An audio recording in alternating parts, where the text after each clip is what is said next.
उसी समय एक किसान का आगमन हुआ। वो बेचारा महीनों बाद आज चातुर्मास के सोमवार के शुभ अवसर पर शिवजी के दर्शन करने आया था। गरीबी और गृहस्थी के बोझ तले दबा दिन रात खेतों में मेहनत मजदूरी करके अपना और अपने परिवार का गुजारा करता था। अभी रास्ते में आ ही रहा था कि कोई भिखारी मिल गया और कुछ खाने को मांगने लगा। इस किसान को दया आ गई। अपने खाने के लिए जो खाना लाया था वो उसने उस भिखारी को दे दिया। थाल के बारे में इसने भी सुना था, लेकिन इसने उस ओर कोई ध्यान ही नहीं दिया। सीधा मंदिर में गया और महादेव का पूजन करके बाहर आ गया। परिक्रमा करके जाने को हुआ, तभी पीछे से एक व्यक्ति बोला, भाई तुम भी थाल को उठाकर देख लो, हो सकता है तुम ही वह सच्चे भक्त हो जिसके लिए ये थाल आया है। किसान को लगा वह व्यक्ति उसका मजाक बना रहा है। किसान ने हंसते हुए कहा, भाई मैं तो कभी कोई पूजा पाठ भी नहीं करता, महीनों ने एकाध बार मंदिर आ पाता हूँ, मैं कायका का सच्चा भक्त। वो अजनबी बोला, भाई हम तो देख चुके हैं, हमारी भक्ति तो 2 कौड़ी की भी नहीं है। अब तुम भी अपना हाथ लगाकर देख लो, सोने का थाल मिले न मिले, किंतु पता चल जाएगा कि तुम्हारी भक्ति में कितनी सच्चाई है। लोगों के बहुत आग्रह करने पर आखिर उस भोलभाले किसान ने जाकर थाल उठा ही लिया। जैसे ही उसने थाल उठाया, लोगों के आश्चर्य का ठिकाना नहीं रहा। सोने का थाल रोशनी से चमचमाने लगा। ये देख सब लोगों में खुशियों की लहर दौड़ गई। सभी लोग उसके जयकारे लगाने लगे और पूछने लगे कि भाई तुम ही सच्चे भक्त हो, अब हमें भी बता दो कि कैसी भक्ति करते हो जिससे महादेव तुमसे इतने प्रसन्न है। जय श्री दूधेश्वर नाथ महादेव। इतिहास व महात्म्य। किसान बोला, भाई मैं कोई भक्ति नहीं करता, मैं केवल दिन भर खेतों में काम करता हूँ और थोड़ा समय निकालकर जरूरतमंद लोगों की मदद करता हूँ। इसके अलावा मैं कोई विशेष कार्य नहीं करता। लोग पूछने लगे, तुम लोगों की मदद क्यों करते हो, शिवरात्रि क्यों मनाते है? हंसते हुए किसान बोला, सुकून।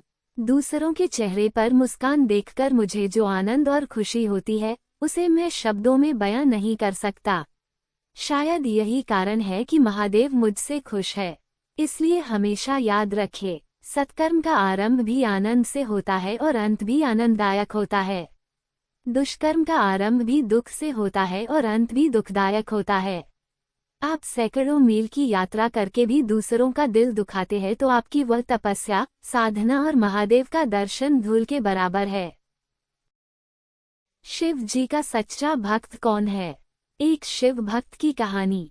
सोने का थाल की कहानी। शिव भक्त स्टोरीज। एक नगर में भगवान शिव का एक भव्य मंदिर था, जहां हर वर्ष दूर दूर से भक्तजन शिवजी के दर्शन के लिए आते रहते थे।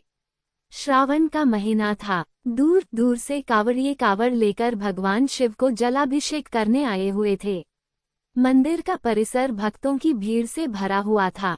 तभी अचानक आकाश में बिजलियां हुई और सोने का एक थाल उतरा। उसी के साथ एक भविष्यवाणी हुई कि जो कोई भगवान शंकर का सच्चा भक्त और प्रेमी होगा उसी को ये थाल मिलेगा। भविष्यवाणी। मंदिर के परिसर में उपस्थित सभी लोगों ने ये भविष्यवाणी सुनी।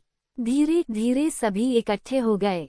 जो लोग मंदिर की व्यवस्था देखते थे उन्हें तो पूरा विश्वास था कि यह थाल हमें मिलेगा, इसलिए वे सबसे आगे जाकर खड़े हो गए। सबसे पहले एक पंडित जी आए और बोले, देखिए मैं प्रतिदिन महादेव का अभिषेक करता हूँ, अतः मैं ही भोलेनाथ का सबसे निकटवर्ती प्रेमी और भक्त हूँ, इसलिए थाल मुझे मिलना चाहिए। इतना कहकर पंडित जी ने थाल उठाया। जैसे ही पंडित जी ने थाल उठाया, थाल पीतल का हो गया। ये देखकर पंडित जी बड़े लज्जित हुए। उन्होंने थाल यथास्थान पर रखा और वहां से निकल गए। इसी प्रकार वहां उपस्थित सभी पंडितों ने खुद को आजमाया, लेकिन शायद उनमें से कोई भी सच्चा भक्त नहीं था। उन्हें भी थाल यथास्थान पर रखकर चले जाना पड़ा। इसके बाद उस नगर के राजा का आगमन हुआ। राजा साहब आगे आए और बोले, मैंने महादेव के मंदिर में बड़ी भारी दान दक्षिणा दी है, इसलिए ये थाल मुझे मिलना चाहिए। इतना कहकर राजा साहब आगे बढ़े और थाल उठाया। जैसे ही राजा ने थाल उठाया, थाल तांबे का हो गया।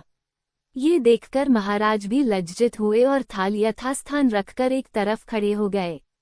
महात्मा और भक्त पधारे। इसके बाद इसी तरह एक से बढ़कर एक दानी महात्मा और भक्त पधारे और थाल उठाया, लेकिन किसी के हाथ में कुछ और किसी के हाथ में कुछ हो गया, लेकिन सोने का नहीं रहा। तब लोगों को पता चला कि हम में से कोई भी महादेव का सच्चा भक्त नहीं है।